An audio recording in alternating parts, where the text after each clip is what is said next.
ಸಣ್ಣ ಕೈಗಾರಿಕೆಗಳ ಅಭಿವೃದ್ಧಿ ಬ್ಯಾಂಕ್ ಆಫ್ ಇಂಡಿಯಾದವರು ಹುದ್ದೆಗಳಿಗೆ ಅರ್ಜಿಯನ್ನ ಕರೆದಿರ್ತಾರೆ. ಸ್ಯಾಲರಿ 44,500 ರೂಪಾಯಿಯಿಂದ ಹಿಡಿದು 1,15,000 ರೂಪಾಯಿ ತನಕ ಇರುತ್ತೆ ಪರ್ ಮಂತ್. ಎಜುಕೇಶನ್ ಕ್ವಾಲಿಫಿಕೇಶನ್ ಏನಿರಬೇಕು, ಏಜ್ ಲಿಮಿಟ್ ಎಷ್ಟಾಗಿರಬೇಕು, ಸೆಲೆಕ್ಷನ್ ಪ್ರೋಸೆಸ್ ಏನಿರುತ್ತೆ, ಉದ್ಯೋಗ ಸ್ಥಳ ಎಲ್ಲಿರುತ್ತೆ ಅಂತ ತಿಳ್ಕೋಬೇಕು ಅಂದ್ರೆ ವಿಡಿಯೋನ ಕೊನೆ ತನಕ ನೋಡಿ.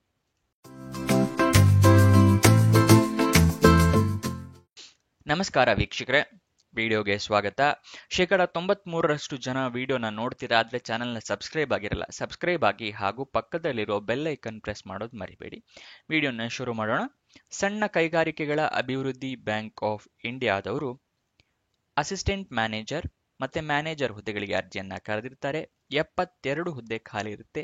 ಉದ್ಯೋಗ ಸ್ಥಳ ಆಲ್ ಇಂಡಿಯಾದಲ್ಲಿ ಖಾಲಿ ಇರುತ್ತೆ. ಸ್ಯಾಲರಿ 44,500 ರೂಪಾಯಿಯಿಂದ ಹಿಡಿದು 1,15,000 ರೂಪಾಯಿ ತನಕ ಇರುತ್ತೆ ಪರ್ ಮಂತ್ಗೆ.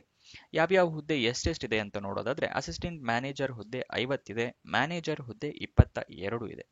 ನೆಕ್ಸ್ಟ್ ಎಜುಕೇಶನ್ ಕ್ವಾಲಿಫಿಕೇಶನ್ ನೋಡೋಣ. ಅದಕ್ಕಿಂತ ಮುಂಚೆ ವಿಡಿಯೋನ ಲೈಕ್ ಮಾಡಿಲ್ಲ ಅಂದ್ರೆ ಲೈಕ್ ಮಾಡಿ, ಹಾಗೂ ಫ್ರೆಂಡ್ಸ್ ಯಾರಾದರೂ ಜಾಬ್ ಹುಡುಕ್ತಾ ಇದ್ದಾರೆ ಅಂತ ಹೇಳಿದ್ರೆ ಅಂಥವರಿಗೆ ಈ ವಿಡಿಯೋನ ಮತ್ತೆ ಈ ಚಾನೆಲ್ನ ಶೇರ್ ಮಾಡಿ. ಎಜುಕೇಶನ್ ಕ್ವಾಲಿಫಿಕೇಶನ್ ಮ್ಯಾನೇಜರ್ ಹುದ್ದೆಗೆ ಡಿಗ್ರಿ ಆಗಿರಬೇಕು ಅಥವಾ ಗ್ರಾಜ್ಯುಯೇಷನ್, ಪೋಸ್ಟ್ ಗ್ರಾಜ್ಯುಯೇಷನ್ ಅಥವಾ MCA ಆಗಿರಬೇಕಾಗುತ್ತೆ. ಅಸಿಸ್ಟೆಂಟ್ ಮ್ಯಾನೇಜರ್ ಹುದ್ದೆಗೆ CA, CS, CMA, ICWA, graduation, MBA, PGDM ಇದರಲ್ಲಿ ಯಾವ್ದಾರ ಆಗಿರಬೇಕಾಗುತ್ತೆ ಎಜುಕೇಶನ್ ಕ್ವಾಲಿಫಿಕೇಶನ್. ನಿಮಗೆ ಯಾವುದೇ ಇನ್ಫಾರ್ಮೇಶನ್ ರೆಫರೆನ್ಸ್ ಬೇಕು ಅಂತ ಹೇಳಿದ್ರೆ ಅದನ್ನ ವಿಡಿಯೋನ ಪಾಸ್ ಮಾಡಿ ಒಂದ್ಸಲ ಸ್ಕ್ರೀನ್ಶಾಟ್ ತಗೊಳ್ಳಿ.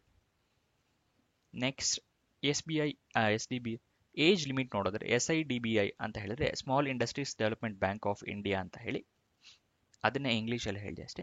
ಜಸ್ಟ್ ಅಸಿಸ್ಟೆಂಟ್ ಮ್ಯಾನೇಜರ್ ಹುದ್ದೆಗೆ 21ರಿಂದ 30 ವರ್ಷ ಏಜ್ ಲಿಮಿಟ್ ಇರುತ್ತೆ. ಅಂದರೆ ಮಿನಿಮಮ್ 21 ವರ್ಷ ಆಗಿರಬೇಕು, ಮ್ಯಾಕ್ಸಿಮಮ್ 30 ವರ್ಷ ಆಗಿರಬೇಕಾಗುತ್ತೆ. ಮ್ಯಾನೇಜರ್ ಹುದ್ದೆಗೆ 25ರಿಂದ 33 ವರ್ಷ ಆಗಿರುತ್ತೆ. 25ರಿಂದ 33 ವರ್ಷದವರು ಅಪ್ಲಿಕೇಶನ್ನ ಹಾಕೋಬಹುದು. ಆದರೆ ಕೆಲವೊಂದು ಕ್ಯಾಟಗರಿಯವರಿಗೆ ವಯೋಮಿತಿಯ ಸಡಿಲಿಕೆ ಕೊಟ್ಟಿರ್ತಾರೆ. ಯಾವ ಕ್ಯಾಟಗರಿ ಅಂತ ಹೇಳಿದ್ರೆ OBC ಕ್ಯಾಟಗರಿಯವರಿಗೆ 3 ವರ್ಷದ ಸಡಿಲಿಕೆಯನ್ನ ಕೊಟ್ಟಿರ್ತಾರೆ. SC ST ಕ್ಯಾಂಡಿಡೇಟ್ಸ್ಗಳಿಗೆ 5 ವರ್ಷದ ಸಡಿಲಿಕೆ ಕೊಟ್ಟಿರ್ತಾರೆ.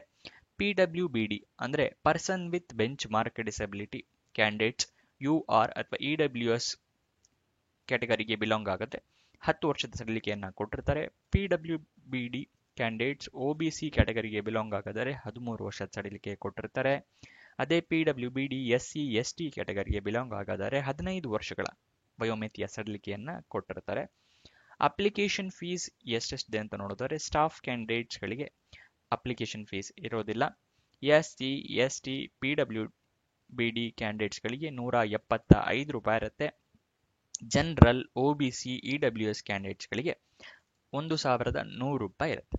ಅಪ್ಲಿಕೇಶನ್ ಫೀಸ್ನ ನೀವು ಆನ್ಲೈನ್ ಮುಖಾಂತರ ಪೇ ಮಾಡಬೇಕಾಗತ್ತೆ. ಸೆಲೆಕ್ಷನ್ ಪ್ರೋಸೆಸ್ನ ವಿವರ ನೋಡೋದಾದ್ರೆ, ಆನ್ಲೈನ್ ಸೈಕೋಮೆಟ್ರಿಕ್ ಟೆಸ್ಟ್ ಇರುತ್ತೆ, ಮತ್ತೆ ಇಂಟರ್ವ್ಯೂ ಇರುತ್ತೆ, ಡಾಕ್ಯುಮೆಂಟ್ ವೆರಿಫಿಕೇಶನ್, ಅದಾದ ನಂತರ ಮೆಡಿಕಲ್ ಎಕ್ಸಾಮಿನೇಷನ್ ಇರುತ್ತೆ. ಸ್ಯಾಲರಿಯ ಡೀಟೇಲ್ಸ್ ನೋಡೋದಾದ್ರೆ, ಯಾವ್ಯಾವ ಹುದ್ದೆಗೆ ಎಷ್ಟೆಷ್ಟು ಸ್ಯಾಲರಿ ಅಂತ ನೋಡೋದಾದ್ರೆ, ಅಸಿಸ್ಟೆಂಟ್ ಮ್ಯಾನೇಜರ್ ಹುದ್ದೆಗೆ 44,500 ರೂಪಾಯಿಯಿಂದ ಹಿಡಿದು 1 ಲಕ್ಷ ತನಕ ಇರುತ್ತೆ. ಅದೇ ಮ್ಯಾನೇಜರ್ ಹುದ್ದೆಗೆ 55,200 ರೂಪಾಯಿಯಿಂದ ಹಿಡಿದು 1,15,000 ರೂಪಾಯಿ ತನಕ ಇರುತ್ತೆ. ಅಪ್ಲಿಕೇಶನ್ನ ನೀವು ಆನ್ಲೈನ್ ಮುಖಾಂತರ ಹಾಕೋಬೇಕಾಗತ್ತೆ. ಓಪನ್ ಆಗಿದ್ದ ಡೇಟು 8 ನವೆಂಬರ್ 2024, ಕೊನೆಯ ದಿನಾಂಕ 2 ಡಿಸೆಂಬರ್ 2024. ಆನ್ಲೈನ್ ಎಕ್ಸಾಮಿನೇಷನ್ ಫೇಸ್ 1 ಯಾವಾಗ ಇರುತ್ತೆ ಅಂತ ಹೇಳಿದ್ರೆ 22 ಡಿಸೆಂಬರ್ಗೆ ಇರುತ್ತೆ. ಫೇಸ್ 2 ಎಕ್ಸಾಮಿನೇಷನ್ ಆನ್ಲೈನ್ ಯಾವಾಗ ಇರುತ್ತೆ ಅಂತ ಹೇಳಿದ್ರೆ 19 ಜನವರಿ 2025 ಇರುತ್ತೆ.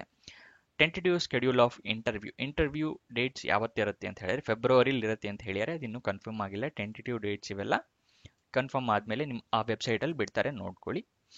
ಅಫಿಷಿಯಲ್ PDF ಬೇಕು ಅಂತ ಹೇಳಿದ್ರೆ ವಿಡಿಯೋ ಡಿಸ್ಕ್ರಿಪ್ಷನ್ನಲ್ಲಿ ಟೆಲಿಗ್ರಾಮ್ ಚಾನಲ್ನ ಲಿಂಕ್ ಕೊಟ್ಟಿರ್ತೀನಿ, ಅಲ್ಲಿಂದ ನೋಟಿಫಿಕೇಶನ್ನ ಡೌನ್ಲೋಡ್ ಮಾಡ್ಕೋಬಹುದು.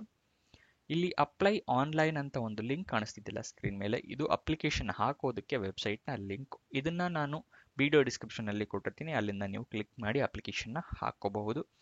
ಅಫಿಷಿಯಲ್ ವೆಬ್ಸೈಟ್ ಇಂದಾನೇ ನೋಡ್ಕೊಂತೀರಾ ಡೀಟೇಲ್ಸು ಅಂತ ಹೇಳಿದ್ರೆ SIDBI.in ಇದು ಅಫಿಷಿಯಲ್ ವೆಬ್ಸೈಟ್ನ ಅಡ್ರೆಸ್ಸು. ಅದನ್ನ ರೆಫರ್ ಮಾಡ್ತಾ ಇರಿ. ಅವಾಗವಾಗ ಟೆಂಟೇಟಿವ್ ಎಕ್ಸಾಮ್ ಡೇಟ್ಸು ಮತ್ತು ಇಂಟರ್ವ್ಯೂ ಡೇಟ್ಸ್ ಎಲ್ಲ ಅದರಲ್ಲಿ ಅನೌನ್ಸ್ ಮಾಡ್ತಾರೆ. ಇದಿಷ್ಟು ಈ ಜಾಬ್ನ ವಿವರ. ಎಲ್ಲ ಡೀಟೇಲ್ಸ್ ತಿಳ್ಕೊಂಡಿದ್ದೀರಾ ಅಂತ ಅನ್ಕೊಂತೀನಿ. ಇನ್ನೂ ಏನಾದರೂ ಡೌಟ್ಸ್ ಅಥವಾ ಕ್ವಶನ್ಸ್ ಇದೆ ಅಂತ ಹೇಳಿದ್ರೆ ಕಮೆಂಟ್ ಬಾಕ್ಸ್ನಲ್ಲಿ ಕಮೆಂಟ್ ಮಾಡಿ, ಉತ್ತರ ಕೊಡೋಕ್ಕೆ ಪ್ರಯತ್ನ ಮಾಡ್ತೀನಿ. ವಿಡಿಯೋನ ಕೊನೆ ತನಕ ನೋಡೋದಕ್ಕೆ ಧನ್ಯವಾದಗಳು. ಲೈಕ್ ಮಾಡೋದು ಮರಿಬೇಡಿ.